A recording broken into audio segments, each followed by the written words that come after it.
আমাদের কুমিল্লা ইসলামী আলিয়া মাদ্রাসার যিনি হেড মুহাদ্দিস মুফতি আব্দুর রাজ্জাক হুজুর, উনি হাদিসের বড় সুন্দর অনুবাদ করার পরে উনি বললেন, বাবা আমিও আমার একজন বড় মুহাদ্দিস উস্তাদের কাছে জিজ্ঞাসা করলাম, হুজুর আল্লাহ তাআলা জান্নাতের মধ্যে গাছ লাগাইব, তো গাছটা লাগাইলে আমরা লাভটা কি হবে? হুজুর আমাকে বললেন, জান্নাতের মধ্যে যখন তোমার গাছ লাগানো হবে, দুনিয়ার জমিনের মধ্যে একজন মানুষের বাড়ি যদি কুমিল্লা শহরে হয়, সে যদি ঢাকা শহরে মাত্র একটা দোকানের জায়গা ক্রয় করে, সে যখন যে সময় যেভাবে ইচ্ছে ওই দোকানের জায়গায় গিয়া থাকতে পারে। হুজুর বললেন, যদি জান্নাতের মধ্যে তোমার একটা গাছ থাকে, ইন্তেকালের পরেও যদি তুমি জাহান্নামী হও, আল্লাহর কাছে একটা দরখাস্ত করবা, আল্লাহ আমি তো দুনিয়ার জমিন থেকে কবরে আসছি, কিন্তু কবরে আসার পর আমারে আপনারা দুজকের মধ্যে দিলেন, তবে আল্লাহ জান্নাতের মধ্যে আমার একটা গাছ আছে, ওই গাছটা আমি দেখতে চাই। হুজুর বলতেছেন, বাবা ওই গাছটার মালিক তুমি হওয়ার কারণে যখন তোমাকে ওই গাছের নিচে নিয়ে যাওয়া হবে, ওই সময় তুমি গাছের নিচে বসার সাথে সাথে আর ওই জান্নাতের মধ্য থেকে বাহির হইবা না, আল্লাহর দরবারে ফরিয়াদ জানাইবা, মাবুদ আপনি আমারে যেই গাছের মালিক বানাইছেন, এই গাছের নিচ থেকে আমি কোনো জায়গায় যাইতাম না।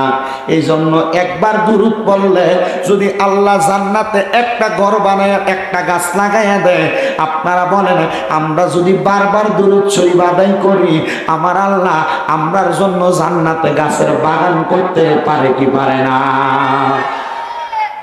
নবীদের দ্বিতীয় আরেকটা হাদিস, হযরতে সুফিয়ান ইবনে আস-সালাহ রাদিয়াল্লাহু তাআলা আনহু হাদিস বর্ণনা করেন।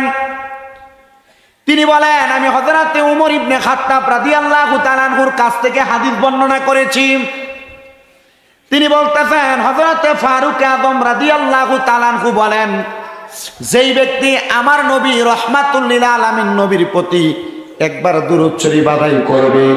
আমার নবী বলেছেন জান্নাতের মধ্যে সেই ব্যক্তি আমার নবীদের কাছাকাছি থাকবে। জোরে বলেন সুবহানাল্লাহ। ইয়া রাসূলুল্লাহ, ইয়া হাবিবাল্লাহ, নবী গো, ও দয়ার নবীজি, আপনার প্রতি যত বেশি দুরূদ শরীফ আদায় করবে,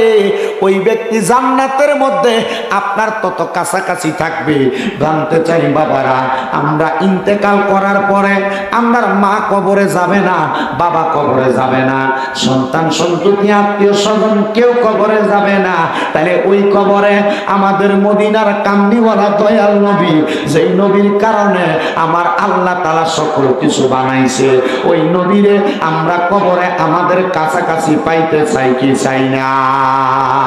হযরত ওমর ফারুক রাদিয়াল্লাহু তাআলা আনহু বলেন, আমার নবীজির জবান মুবারকের মধ্যে আমি আরো বলতে শুনেছি, নবী আমার কয়, যেই ব্যক্তি আমি নবীর প্রতি মুহাব্বতের সাথে দুরূদ শরীফ আদায় করবে,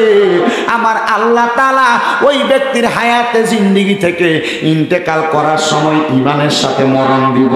দাড়ি পাকনা মুরব্বী বাবারা, যুবক নওজোয়ান ভাইয়েরা, পর্দার অন্তরালের মা বোনেরা, আজকে আলিপুর কাদেরিয়া হাফিজিয়া সুন্নিয়া মাদ্রাসা এবং এতিমখানার মাহফিলে বৈশা যদি আমরা আমার নবীর উপরে মুহাব্বতে বেশি বেশি দুরূদ আদায় করি গো, আমি জানতে চাই আমাদের মরণের সময় ঈমানি মরণ আমার আল্লাহ দিব, এই বিশ্বাস আমরা সবার অন্তরে আছে না নাই? তাহলে সবাই জবান খুলে জোরে জোরে দুরূদ শরীফ পড়েন, আল্লাহুম্মা সাল্লি আলা মুহাম্মাদ ওয়া আলা আলি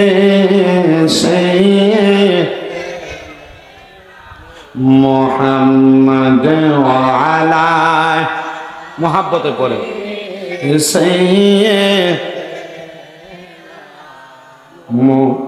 নবীর শনে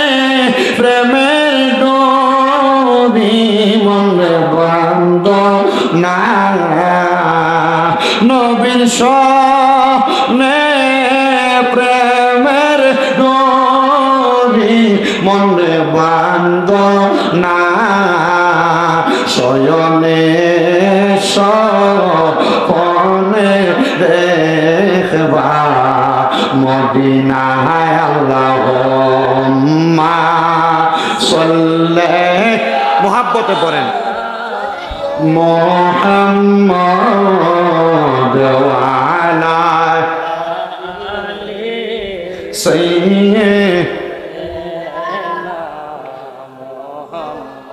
নবীর আশকে প্রেমের ডোরে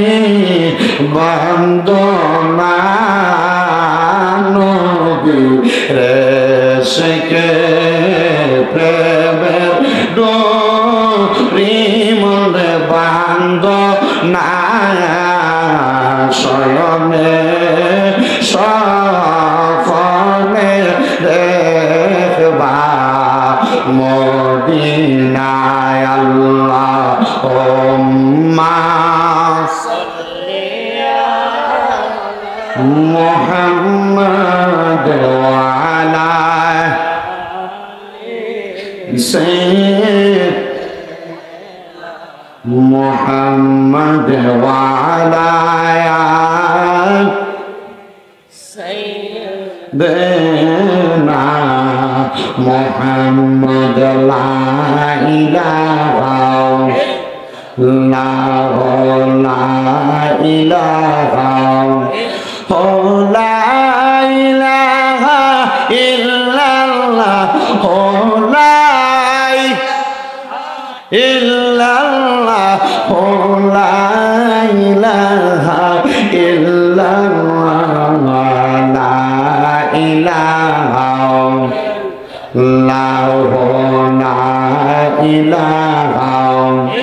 আল্লাহ আদম হাওয়া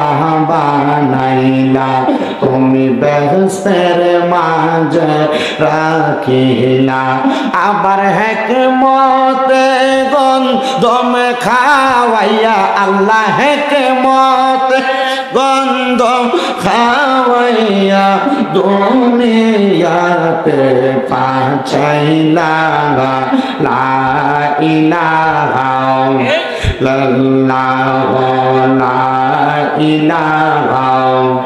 তুমি কাউরে বানাইলা সফিউল্লাহ কাউরে বানাইলা খলিলুল্লাহ কাউরে বানাইলা জবিউল্লাহ কাউরে বানাইলা রূহুল্লাহ আমরা নূর নবীকে দয়া করে আল্লাহ নূর নবীকে মায়া করে বানাইলা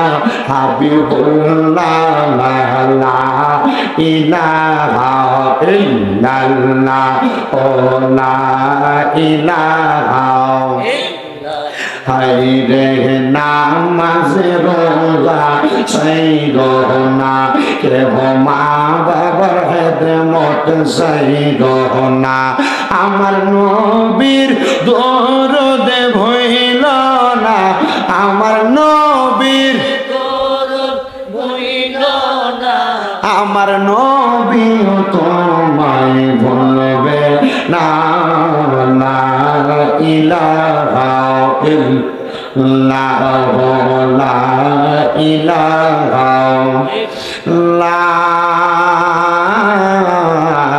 ইলাহা ইল্লাল্লাহ মুহাম্মাদুর রাসূলুল্লাহ সাল্লাল্লাহু